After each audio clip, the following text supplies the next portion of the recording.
गांव के बाहर एक पुरानी सी झोपड़ी थी। झोपड़ी छोटी थी, लेकिन उसमें रहने वाली लड़की बहुत कुछ सह चुकी थी। उसका नाम था चंपा। लोग उसे अनाथ लड़की कहते थे, पर कोई यह नहीं समझता था कि अनाथ होना कितना भारी होता है। सुबह का समय होता है। सूरज निकलने से पहले चंपा उठ जाती थी। घर में न कोई आवाज थी, न कोई पूछने वाला। आज भी काम ढूंढना है।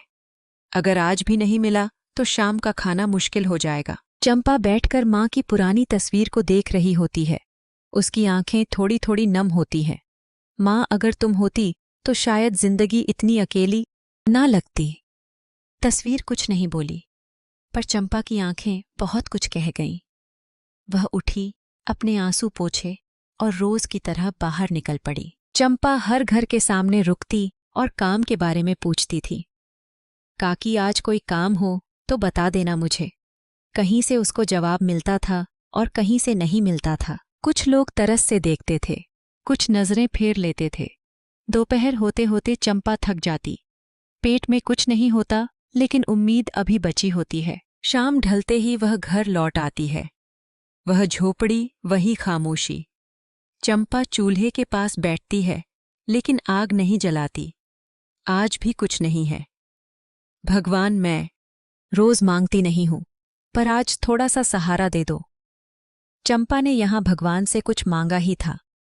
तभी घर के बाहर भयंकर सा तूफान आ गया। ऐसा लग रहा था कि भगवान ने उसकी बात सुन ली हो और उसी पल किस्मत ने उसके लिए एक नया रास्ता चुन लिया था।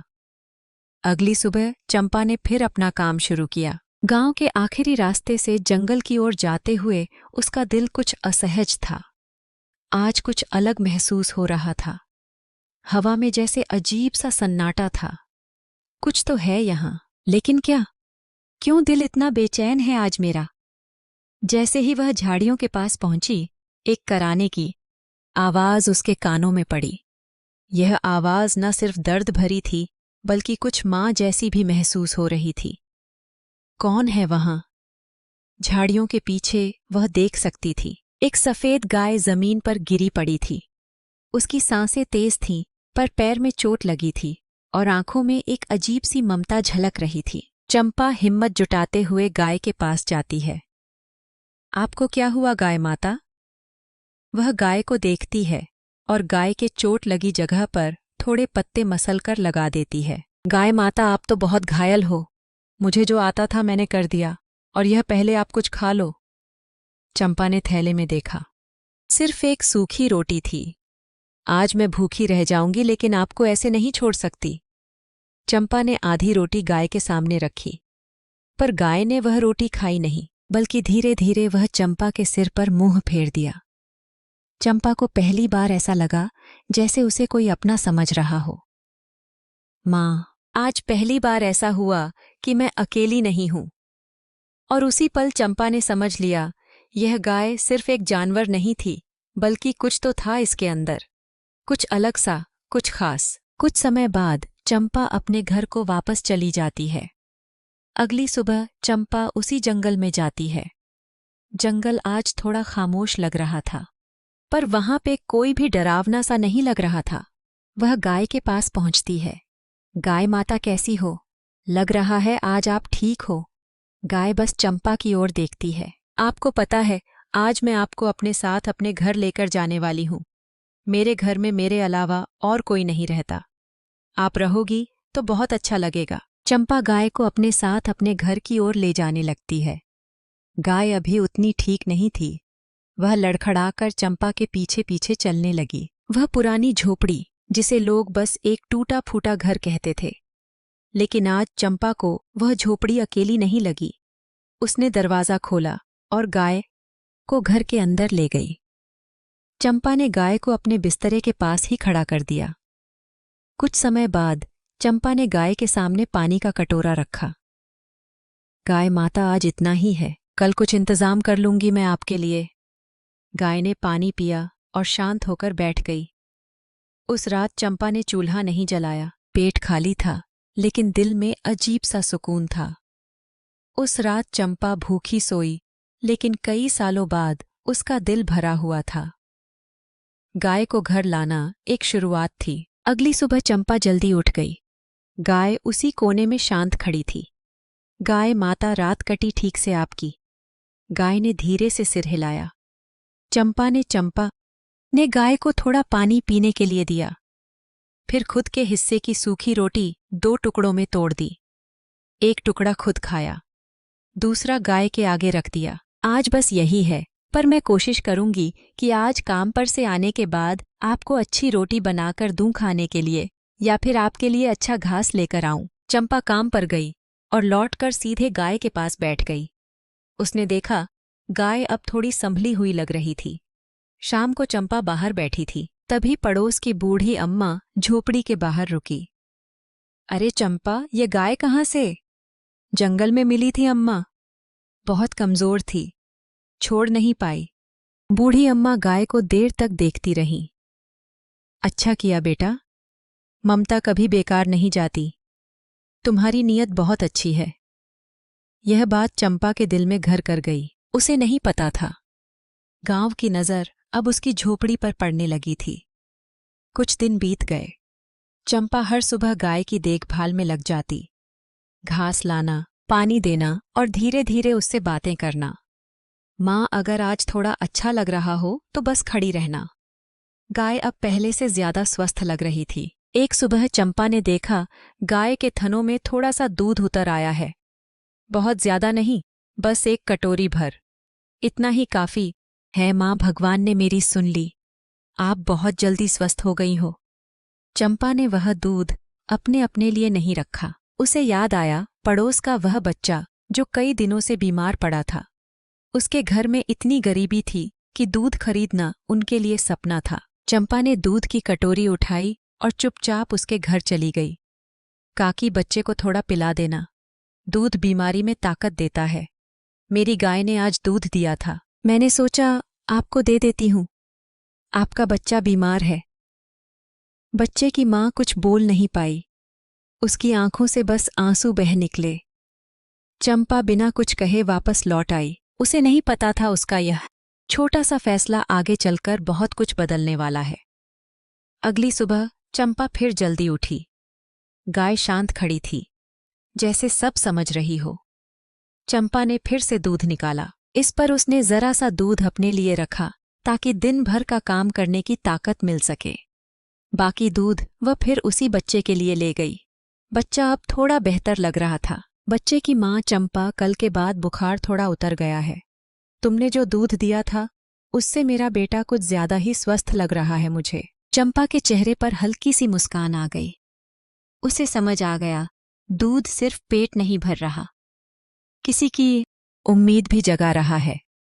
दूध देकर चंपा अपने काम पर चली गई। दिन भर मेहनत के बाद भी उसके मन में एक सुकून था, क्योंकि आज भी किसी की जिंदगी थोड़ी आसान हुई थी। शाम होने लगी थी। चंपा काम से थकी हुई घर लौटी।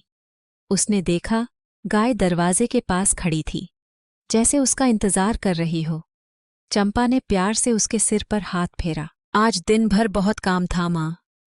गाय ने धीरे से उसकी ओर देखा। कुछ पल के बाद चंपा अपने घर के अंदर चली गई। उसने गाय को खाने के लिए चारा दिया और खुद खाना खा के सो गई। अगली सुबह जब उसने गाय से दूध निकाला तो आज दूध थोड़ा ज्यादा था। चंपा ने कुछ पल सोचा, फिर दूध का एक हिस्सा पास के बुरे आदमी के लिए रख दिया। पास के बूढ़े आदमी के लिए रख दिया जो कई दिनों से बीमार पड़े थे और काफी कमजोर हो गए थे। चंपा ने वह दूध उस बूढ़े आदमी को दे दिया। बूढ़ा आदमी दूध पाकर बहुत खुश होया। उसके लिए यह दूध किसी वरदान से कम नहीं था, क्योंकि उसके पास इतना भी पैसा नहीं था कि वह खुद के लिए 2 वक्त की रोटी खरीद सकता था। चंपा दूध देकर अपने घर वापस लौट आई।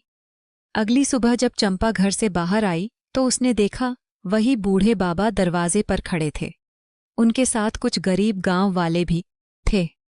बूढ़े बाबा धीरे से आगे आए। बेटा, जो दूध तुम मुझे रोज दे रही हो ना, उसकी वजह से मैं अब ठीक हो गया हूं। चंपा चुपचाप सुनती रही। मुझे पता है तुम्हारी गाय का दूध जादुई है, जो भी उस दूध को पीता है वह ठीक हो जाता है।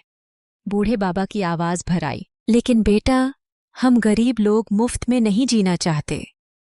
उन्होंने पीछे खड़े लोगों की ओर देखा। इसलिए हमने तय किया है, दूध के बदले हम तुम्हें राशन देंगे। किसी ने आटा आगे बढ़ाया, किसी ने दाल। चंपा की आंखों से आंसू बहने लगे। बाबा, मैंने तो बस मदद की थी और उसी मदद ने हमें फिर से जिंदगी दी है। बेटा, बूढ़े बाबा की बात सुनकर वहां खरे गांव वाले भी धीरे धीरे आगे बढ़ाए। एक बूढ़ी औरत थोड़ी सी सब्जी निकालकर चंपा के आगे रख देती है। बेटी, इतना ही है हमारे पास, पर जो भी है हमने दिल से दिया है तुम्हें। तभी वहां पर एक लड़का आता है और बोलने लग जाता है, चंपा, अब से हम बारी बारी से गाय के लिए चारा लाया करेंगे और पानी भी। अब यह गाय सिर्फ तुम्हारी नहीं, हम सबकी है। चंपा कुछ बोल नहीं पाई। उसने गाय की ओर देखा। गाय शांत खड़ी थी। जय सब कुछ समझ रही हो। चंपा ने धीरे से सिर झुका लिया। अगर आप सब साथ में हैं तो मैं भी पूरी कोशिश करूंगी और जितना हो सके आप सबकी मदद करूंगी। गांव वाले धीरे धीरे अपने घर लौट गए। आंगन में सिर्फ चंपा और गाय रह गई। चंपा थोड़ी देर खामोश खड़ी रही। फिर उसने गाय को कहा, माँ, आज पहली बार मुझे ऐसा लग रहा है कि मैं अकेली नहीं हूं। यह सब गांव वाले भी आज मेरे साथ हैं, मेरे सुख और दुख में भी। गाय ने हल्की सी आवाज निकाली, जैसे वह सुन रही हो और समझ रही हो। उस सुबह गांव में एक नया भरोसा जन्म ले चुका था। उस दिन के बाद चंपा की जिंदगी धीरे धीरे बदलने लगी। अब सुबह गाय के पास सिर्फ चंपा ही नहीं होती थी। कभी कोई चारा रख जाता था तो कभी कोई पानी भी भर जाता था। चंपा सब कुछ देखती और मन ही मन सबको धन्यवाद करती थी। एक दोपहर गांव का एक आदमी दौड़ता हुआ आया। वो थोड़ा घबरा रहा था। चंपा, मेरी बेटी बहुत बीमार है। चंपा बिना कुछ पूछे अंदर गई। कुछ ही देर में वह दूध की कटोरी लेकर बाहर आ गई। इसे आप धीरे धीरे पिला देना उस बच्चे को, वह बच्चा ठीक हो जाएगा। गांव वाला आंखों में उम्मीद लिए वहां से दूध लेकर चला जाता है। गाय शांत खड़ी रही। अब चंपा हर गांव वालों की मदद करती थी। जिनका बच्चे होता था या कोई बुजुर्ग बीमार होता था तो उन्हें गाय के दूध से उनकी मदद करने की पूरी कोशिश करती थी। कुछ साल बीत गए। चंपा अब बड़ी हो गई थी। उसकी शादी गांव के मेहनती किसान रमेश से हो गई थी। गांव में सब खुश थे, लेकिन उसकी प्यारी गाय अब उसके साथ नहीं थी। गाय चली गई थी अपने अगले काम के लिए, जहां किसी की जरूरत थी उसे। चंपा थोड़ी उदास थी, लेकिन खुश भी। माँ, तुम अब साथ नहीं हो, लेकिन मैं जानती हूं तुम हमेशा मेरे दिल में रहोगी और मुझे कभी भी अकेले नहीं रहने दोगी, भले तुम आज मेरी नजरों से कितना भी दूर क्यों ना हो। उस दिन चंपा ने पहली बार महसूस किया कि सच्चा जादू और सच्चा प्यार क्या होता है।